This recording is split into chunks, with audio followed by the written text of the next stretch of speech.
What's going on, guys? My name is Tommy. Welcome back to the channel, and hey, as always, happy Friday. We're here today for another episode of The Dragon Empires, a 5-minute tour, and today, at the request of Lord Wyman Manderley, man, you're getting 2 this week. That synced up really well for you. Good job, dude. Happy birthday. Whenever your birthday happens to be, we're covering Dtang Ma. If you guys like what you're seeing, remember, hit that like button, hit that subscribe button, and today, this episode of The Dragon Empires, a 5-minute tour, was brought to you in part by Timothy Bartlett. Thank you so much for all of your support and your friendship. My friend, well and truly, thank you for showing me Lulu's here in Kansas City. Now I spend way too much money there, cause it's real good. Now, let's dive in. So I know we've talked about this a lot, and I know we haven't said a whole lot about it. Again, at the end of the series, we'll get there. But for many years, Imperial Lunghua coveted the lush jungle forests of Dtang Ma, which is a land renowned for its exotic birds, fine timber, rare spices, natural perfumes, and powerful sorcerers that the Empire was foiled time and time again by. These defeats, of course, only further inflamed Lunghua's desires to control the nation, and eventually, after a particularly devastating war that lasted 7 years and cost Lunghua dearly, the nation of Dtang Ma was conquered, and thereafter its proud people played a subservient role to their conquerors. As it happened, they only had to do this for 2 decades as Dtang Ma reclaimed its independence with Lunghua's fall, but it hadn't fully recovered from the overwhelming defeat, and only recently have members of the 4 sacred bloodlines, ooh, that sounds fun for you sorcerers, risen powerful enough to rule once again. The confederacy that rules Dtang Ma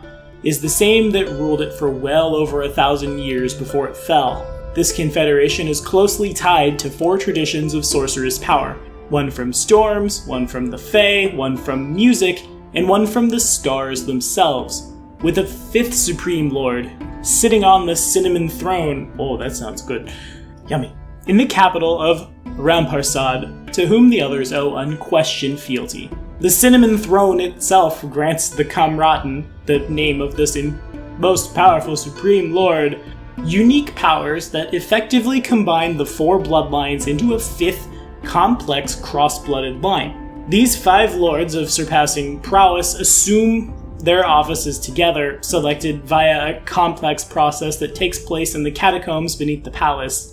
Every 10 years, one of the provincial lords ascends to the Cinnamon Throne, while the former Kamraten joins the 3 other lords in governing a single province. The succession continues until one member of the 5 dies, whereupon the surviving lords work together to select a replacement from Dtang Ma's most powerful sorcerers. You know, to climb back up on that Cinnamon Throne, the power you can see. I hope these Cinnamon Toast Crunch puns are doing something for anyone out there. Anywho, the rulers now governing Dtang Ma are the Lord of Bats, of the Stormborn bloodline, the Lady of Flowers, with the Fae bloodline, hopefully she is a Kitsune because super good, the Walker of the Autumn Moon, the Star Soul bloodline, and Sister Minivet of the Maestro bloodline. The current Kamraten, formerly known as the Tiger Prince, has held the throne for only 2 years. He followed the unprecedented 11-year rule of Takwaira, now the Lord of Bats, who managed to avoid relinquishing his hold on the throne for a full year through political maneuvering and underhanded manipulation that scandalized the nation. Now, like everywhere else on Galarian, Dtang Ma has its own real-world equivalent. We can kind of tie a little Vietnam, a little Korea in here as well, that vast jungle nation that refused to be conquered by bigger powers with, you know, added spicy sorcerer stuff. And really, that's what we gotta talk about first here, because I want to play in Dtang Ma now because I really like cross-blooded sorcerers in Pathfinder 1st Edition. The Fae bloodline is also really strong, again, if you're a Kitsune, for all those sweet enchantment spells. Off the top of my head, to be honest with you, I don't know what those other bloodlines do because they're not the Fae bloodline or the Orc bloodline or the Draconic bloodline, so I've never taken them. Hold on a second. Let's take a look.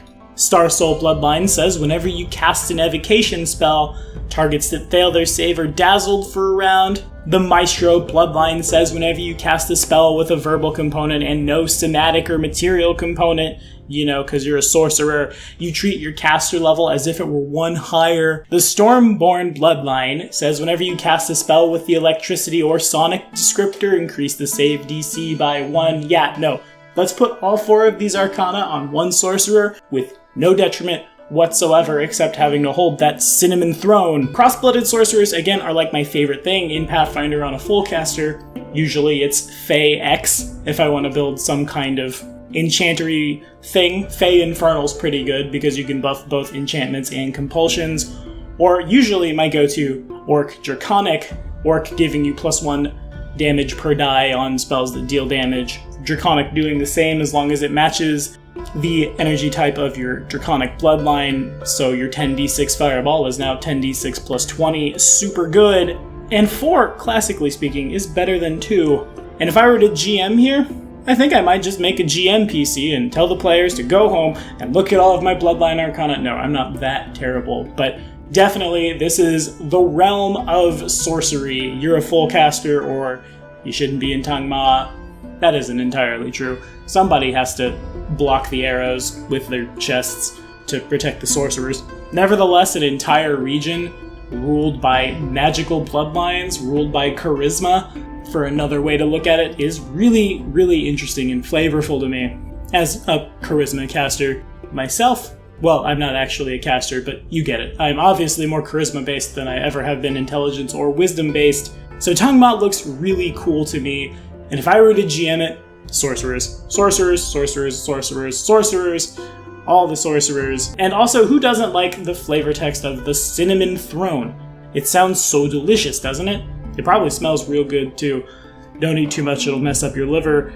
I digress. What do you guys think of Dtang Ma? And do you have any requests? We're officially at the bottom of the request line. The request line, once again, is open. Put them in the comments. You're first in line, alongside, what you would do if you had a throne made of cinnamon, and is it worth it to just eat the thing? Because it's tasty? Because cinnamon?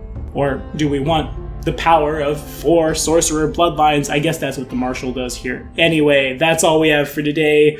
Thanks for watching. Be sure to like and subscribe. The next episode of the Dragon Empires, a 5-minute tour, drops next Friday.